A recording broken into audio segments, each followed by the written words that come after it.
నమస్తే, welcome to our channel. ప్రస్తుతం మనతో పాటు ఉన్నారు ప్రముఖ ఆయుర్వేద నిపుణులు డాక్టర్ కవిత గారు ఉన్నారు. మేడం తో మాట్లాడి కంప్లీట్ డీటెయిల్స్ తెలుసుకుందాం. నమస్తే మేడం. నమస్తే అను. సో మనం మాట్లాడుకున్నట్టు ఇంతకు ముందు వీడియోస్ లో చాలా వెయిట్ లాస్ కి గురించి చేసాము. కానీ స్పెషల్ గా ఈ వీడియోలో కొంతమంది ప్రోటీన్ డైట్ అని చేస్తున్నారు. ఇంటర్మిటెంట్ ఫాస్టింగ్ కావచ్చు, అలాగే ఉపవాసం. సో ఇలాంటివి చేస్తూ ఉంటారు. కానీ వీటిల్లో ఏది బెస్ట్ అంటారు? దానికంటే ముందు ఒబేస్ అనేది ఎందుకు అవుతున్నారు? ఒబేసిటీ విషయానికి వస్తే కనుక ఇవాళ రేపు ఐ మీన్ ఫ్రమ్ చైల్డ్హుడ్ చాలా మంది పిల్లలు ఒబేస్గా తయారవుతున్నారు. దీనికి ప్రధానంగా ఉండే కారణం తీసుకుంటే ఆడుకోవడం అనేది తగ్గిపోయింది.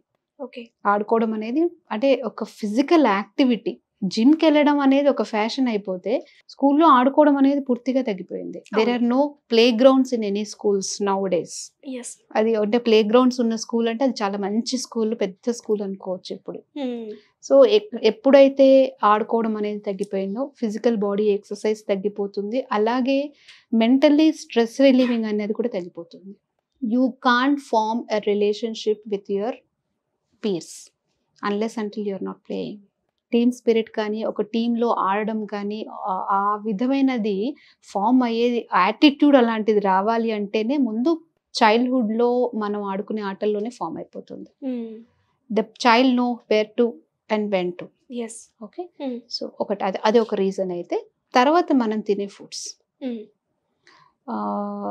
యూజువల్గా ఇప్పుడు అంటే రెగ్యులర్గా మనం ఇంట్లో చేసే డైట్ మేము పిజ్జాలు బర్గర్లు తినట్లేదండి, పిల్లలకు కూడా పెట్టట్లేదు అంటారు. నిజమే, అది అవేర్నెస్ చాలా మందికి వస్తుంది.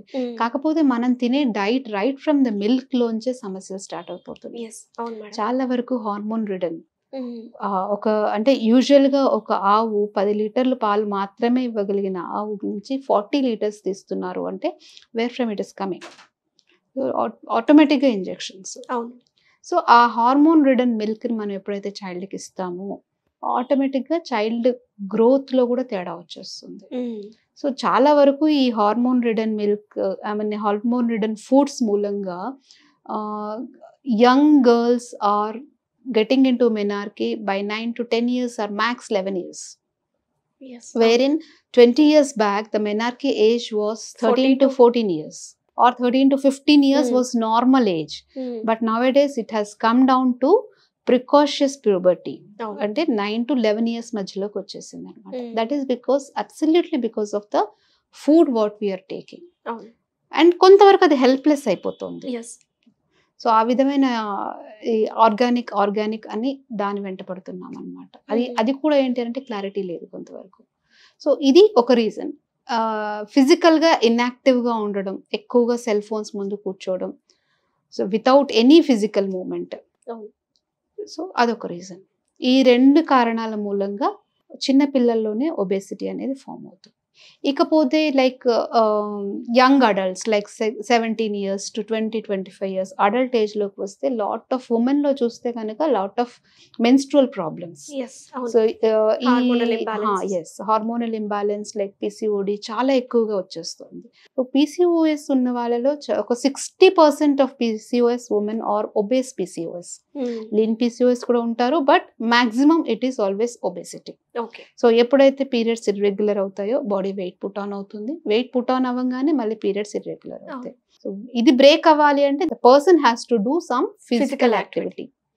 సో ఇది అంటే స్టేజ్ వైజ్గా తీసుకుంటే at the same time menopause women అంటే 30 to 45 years ఏజ్ ఉన్న వాళ్ళలో ఏంటంటే because they are professionals, they sit a lot at a stretch. వాళ్ళు కనీసం ఒక 7-8 గంటలు కంటిన్యూస్గా కూర్చుంటారు కాబట్టి వాళ్ళలో కూడా కొంతవరకు ఫిజికల్ ఇన్యాక్టివిటీ వలన వస్తుంది, వచ్చే అవకాశం.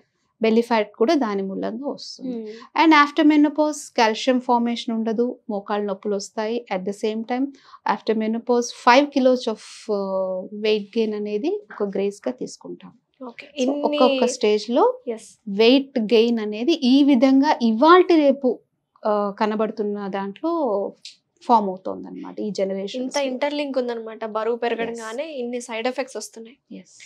సో మరి బరువు తగ్గడానికి మనం అనుకున్నట్టు రకరకాల డైట్స్ కానీ ఫాస్టింగ్స్ కానీ చేస్తున్నారు. దాంట్లో first one intermediate fasting, next protein diet అని చెప్తున్నారు. అండ్ కొంతమంది కంప్లీట్ ఫాస్టింగ్ చేస్తున్నారు, అంటే నాట్ ఈవెన్ వాటర్ కూడా తీసుకోవట్లేదు కొంతమంది. సో ఏది కరెక్ట్ అంటారు? వీళ్ళు చేసే పద్ధతుల్లో ఏది చేస్తే మంచిది అంటారు? ఇందులో ఏది కరెక్ట్ ఏది బ్యాడ్ అనేది కాదు, ఏది చేసినా పద్ధతిగా చేయాలి. So you do fasting, judiciously you do fasting. Okay. So first and foremost ఉపవాసం తీసుకుందాం. మన పాతకాలంలో పెద్దవాళ్ళు చేయలేదా? చేశారు. అంటే వాళ్ళకి అంటే మనం అప్పట్లో సైంటిఫిక్గా చెప్పగలిగినా చెప్పలేకపోయినా, చెప్తే వినరని కూడా always the things use to be linked with spirituality. ఏకాదశికి ఉపవాసం ఉండేవాళ్ళు, అలాగే ఆదివారాలని అంటే రోజు వారానికి ఒక రోజు ఉపవాసం అనేది పెట్టుకునేవాళ్ళు. ఆ రోజును వాళ్ళు యాజ్ సచ్గా స్టఫ్ డైట్ తినేవాళ్ళు కాదు. కొంతమంది ఏంటంటే వాటర్ ఒకటే తాగేవాళ్ళు, కొంతమంది ఫ్రూట్స్ కూడా తింటారు. అది ఒక్కొక్కటి వాళ్ళ దాని మీద డిపెండ్ అయి ఉంటుంది. But as such rice food stuff అనేది తినరు. ఈ క్రమంలో ఏం జరుగుతుంది అని అంటే, మనం సపోజ్ ఆదివారం ఒకరోజు తినము అనుకుంటాం, వారం అంతా తింటాం కదా, we dump all things on our stomach. So అది కూడా అలసిపోతుంది. సో అగైన్ ఏదైతే ఫుడ్స్ మనం తింటూ ఉంటామో దాంట్లో మళ్ళీ ఫామ్ అయ్యే కెమికల్స్ కానీ, దాంట్లో ఫామ్ అయ్యే టాక్సిన్స్ అన్నిటిని మళ్ళీ లివర్ డీటాక్స్ చేయాలి. లివర్ డీటాక్స్ అయితేనే అది మళ్ళీ సర్క్యులేషన్లోకి వెళ్తాయి. కాబట్టి లివర్కి కూడా కాస్త ఉపశమనం ఇవ్వాలి అని ఒకరోజు ఉపవాసం. అగైన్ డైజెస్టివ్ ఫైర్ మళ్ళీ పుంజుకోవాలి. ఒక్కరోజు బాడీ మీద, స్టమక్ మీద స్ట్రెస్ పెట్టకుండా ఉంటే whatever the indigested food still remaining in the body gets digested or it gets flushed out. So ఒకరోజు ఉపవాసం దీనికోసం. సో బాడీ ఏంటి అని అంటే రీజువినేట్ అవుతుంది. మనం బ్రేక్ తీసుకోవాలి అని అనుకుంటాం కదా వర్క్ నుంచి, the same thing stomach expects or liver expects.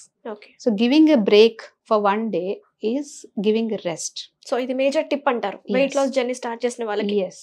వారానికి ఒక్కరోజు వెయిట్ లాస్ తో సంబంధం లేకుండా ప్రతి ఒక్కరూ ఒక్కరోజు ఉపవాసం చేయొచ్చు వారంలో ఆర్ 15 days లో.